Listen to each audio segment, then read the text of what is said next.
Welcome to Kenton's videos. Enjoy the video.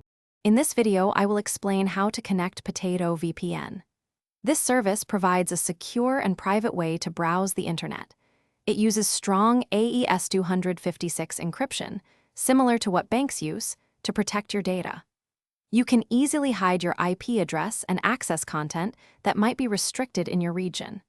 It's designed to be very user-friendly, making online security accessible to everyone. To begin, you'll need to download the Potato VPN application.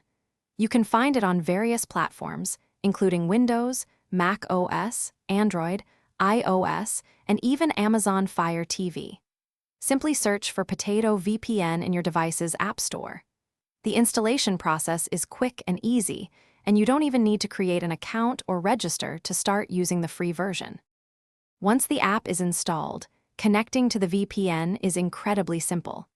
Just open the application, and you'll see a prominent Connect button. Tapping this will automatically link you to the fastest available server based on your current location. If you prefer, you can also manually select a server from a list of over 55 countries to suit your specific needs. Potato VPN prioritizes your privacy with a strict no-logs policy, meaning your online activities are not recorded. For those seeking more, a premium subscription unlocks access to over 5,000 servers and additional advanced features. If you ever experience connection instability, try adjusting the protocol settings within the app, perhaps switching to UDP or TLS for improved performance. Thanks for watching. Consider subscribing if we helped you.